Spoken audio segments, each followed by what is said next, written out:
Heartbroken, praying, heart. Oh, that's sad. He sounds genuinely devastated. Notably absent from the Times' narrative is Lively's insistence on obtaining editing privileges and demanding her own version of the film, a departure from industry standards. Even more egregiously, Lively leveraged her promotional commitments to pressure for the release of her cut. Evidence of Baldoni's efforts to accommodate Lively's demands, including a series of text exchanges with editors who were later replaced by Lively in favor of her husband's editor, underscores the extreme lengths Baldoni went to in order to preserve the film's integrity. The Times' willful omission of these critical details not only distorts the truth, but also perpetuates a false narrative that conveniently absolves Lively of her own culpability in the unraveling of professional relationships and the upheaval surrounding the film. So, wow, she fired those lovely editors too. Damn. Why you gotta use your husband's editors? What's he got to do with us? So here is Justin talking to the editors. Speaking of editors. Blake wants to know when you could be there next week. I can fly on Sunday or Monday, up to you guys. And would you prefer to be there or edit from home? I honestly don't have a preference. Someone else. Oh, and so it begins. We could push for you to stay home. It's up to you. Both have pros and cons. I want Blake to feel like she's getting what she wants so we can move from this need of hers.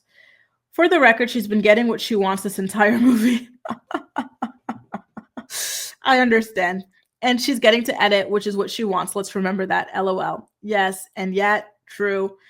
I don't want to give her any opportunity to say, well, because Blank was in LA, we could only work certain hours, so I need more time and I don't really get what I needed, or whatever it may be. Okay, because I was about to say, dude, like, say something like, what do you prefer? But now he's like, listen, I prefer what she prefers. I don't want her to make up some excuse over why she's going to fire me or something, Justin says, point is, if you feel it's best and you want to go there, no problem at all. And also, if you would like to stay home, that's something that we can say. I just want you to do what's best for you. Listen, I see both sides. Is this the Libra cusp in me? Anyway, they're showing it at Book Bonanza. The whole movie? Yep, hers. Wow. It was supposed to be ours, and then I was uninvited. Whole thing is pretty cruel and intense. Un-effing believable. Ugh, sorry, Justin. I love you both. Hearts, hearts, hearts, hearts, hearts. Wow.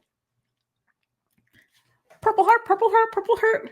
I just hope you love, or at least stomach, the cut that is going into the world. Haven't seen it. Can't yet. Listen, y'all, you gotta admit that it's pretty cruel and weird that she would just completely retransform the thing, not let the editor see it, not let Justin see it, get rid of the editors that had been working on this film the entire time. At the very end, damn.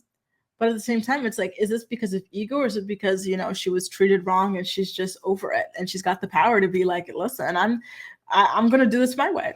It's up to you to decide, right? Also missing from the article is Lively's demand for an unearned producer credit and coveted PGA mark, a demand that Wayfarer and Baldoni were forced to concede under duress, as documented internally. Damn, I want to know how that happened. Oh, they're about to tell me. Here's the email from Jamie Heath. Private and confidential until now.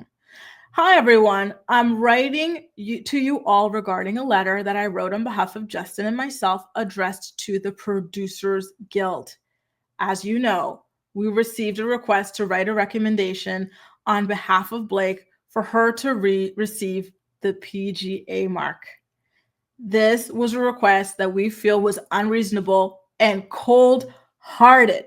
Essentially, the movie, It Ends With Us, has been taken unjustly from Justin as a director and essentially from Wayfarer's control due to the extortion of Blake. Oh my God, this is not looking good. Okay. Without going into all the details of the events that have transpired over the months, Justin and I ended up agreeing to write the letter due to feeling trapped. She continues to hold a threat over our heads, and every time we try and hold a line, she uses that threat indirectly to get us to fold. Well, what's the threat? What did y'all do to her that she's got something over you? Did y'all harass her? Because it's giving y'all harassed her, and she gets to say, oh, listen, since y'all harassed me, we can give me that producer credit, or We could talk about how y'all harassed me over on TMZ Live. What you want to do? That's the vibe I'm getting. Because I don't think someone can threaten you without you having had done something. You know what I mean? But I digress. Make no mistake, I'm not suggesting that we were literally forced to acquiesce. I'm not good at the pronunciation of this. Acquiesce. Bref, you guys know what this is. But given the high profile of the movie, the partnership with Sony, the amount of money invested, and the need to complete the movie, we have written the letter on her behalf, admitting the truth of how and why she was able to contribute in the ways we listed. There is nothing to do with this letter now. It only serves as a way to memorialize why the letter was sent in the first place, should we ever need to explain it. Thank you, Jamie. Smart, Jamie. Very smart of you to write this out. I love people who document things. I always tell my friends in the corporate world, document. Great, well played. I really like this logo, by the way, Jamie. Anyway, here's another article. Letter, June 26, 2024. Dear members of the... Oh, so this is the thing that they said that they were sending, the recommendation to Blake. Let's see if it's a passive-aggressive at all, since she forced her hand. Dear members of the Producers Guild of America, we hope this letter finds you well. We are writing to inform you of the significant role and contributions that Blake Lively has played in the making of the film It Ends With Us, based on the best-selling novel by Colleen Hoover. This film has meant a great deal, both personally and to our company, Wayfarer Studios, as we optioned the property nearly 5 years ago. As such, we've been directly involved in overseeing every step of development, from adapting the book to the big screen, to bringing on our co-financier, distributor, Sony, and of course, casting our lead.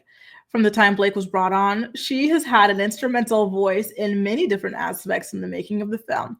Her contributions have been impactful, as she was consulted with many of the casting options. She helped to refine the script. She redesigned her own wardrobe, including the sexy beret or hat, as well as gave notes on others. She contributed to the production design and decoration and had influence on how many of these scenes were shot.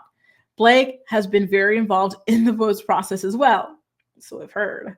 She has had an active role in the edit, the sound mix, and has made decisions on the music selections and score. She also continues to find creative ways to promote the film so that it can achieve its greatest success, such as through her hair care line and her non-alcoholic alcoholic drinks, and in the promotion of florals.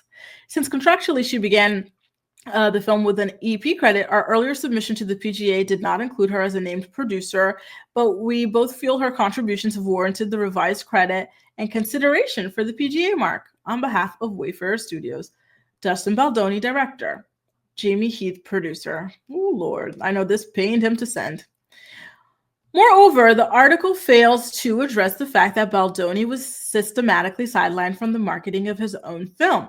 From the very beginning, Baldoni had insisted on marketing the film with a focus on DV and its survivors, a message that was integral to the film's purpose. I don't know about that, Justin, because I saw a document that said, listen, we're going to talk about triumph. We're not going to talk too much about the DV stuff. Just triumph, positivity. So I don't know. Yet Lively drastically limited his input and deliberately steered the promotional campaign away from its societal message. Further undermining Baldoni's role, Lively initially refused to permit his attendance at the film's premiere. Again, why would she do that? Let's talk about it. There's an underlying thing here that is not being mentioned in Justin's lawsuit. Blake explains or claims that she was harassed, and so she had to do these things to defend herself and to feel safe. But Justin's acting like she just woke up one day and chose violence because she's Blake Lively. Listen, is it possible? Yeah, anything's possible, but do I believe that that is why this happened? No. I think that the same reason that she didn't want to be around him when promoting this film is the same reason that these people felt that there was a threat over them and that she had something over them, and that's why they had to cave and get her a PGA mark, you know? And that's the quiet part he doesn't want to say out loud. Something happened. I believe he did something. Only after significant pressure did she reluctantly agree to allow Baldoni and the Wayfarer team to attend, but under humiliating conditions. The Wayfarer team and their families, including Baldoni and Heat, were segregated from the main cast, barred from the exclusive after party, and forced to organize their own event at additional cost. Again, why? What did y'all do? I worked in corporate for maybe 5-6 years, and the amount of harassment I endured, either racial or sexual harassment, as a woman, especially as a young woman at that time, because I started like 2021.